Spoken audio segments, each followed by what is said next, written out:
What makes you feel safe? Sometimes I will be, having one of those struggling moments with my mental health, and I try this list of coping or grounding skills that typically work for me, and they don't. And that leaves me with a feeling of hopelessness. That feeling of, is this ever going to end? Am I ever going to get out of this? This isn't helping me. What the fuck do I do? I try to apply those grounding skills and coping mechanisms as if they're a cookie cutter, as if they're one size fits every episode or situation or moment in which I'm struggling. And that's just not the case. So, I was speaking to a counselor, and she suggested in those moments asking myself the question, what would make me feel safe right now? I'll give you some examples. Recently, I was having a panic attack in my car in the parking lot of my apartment complex.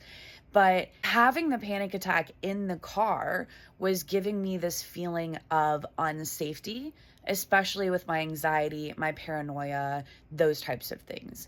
So, part of me grounding from that panic attack was just going inside instead of staying in the parking lot. If I'm having a dissociative episode, I may not necessarily be able to grab a pen and journal or talk to myself in the mirror, whatever may work for me, right?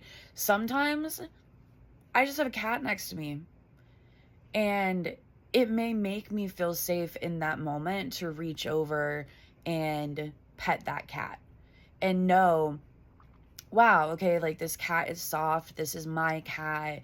If I know that if my pet is next to me, then everything is safe. Or there may be moments where I'm trying to cope from chronic illness symptoms like pain, and I'm panicking because of that. Okay, well, if I'm in pain, what would make me feel, and that's the thing, right? Is it's not necessarily about what would make me feel good in this moment. When you're struggling with your mental health, especially in situations, episodes, attacks, whatever it may be, it's not really about feeling good. It's about feeling safe so that you can ground yourself and calm down just a little bit and have a little bit more of a just mindful and even physical restfulness. I really need to start working on that. I really need to start working on asking myself in those moments, what would make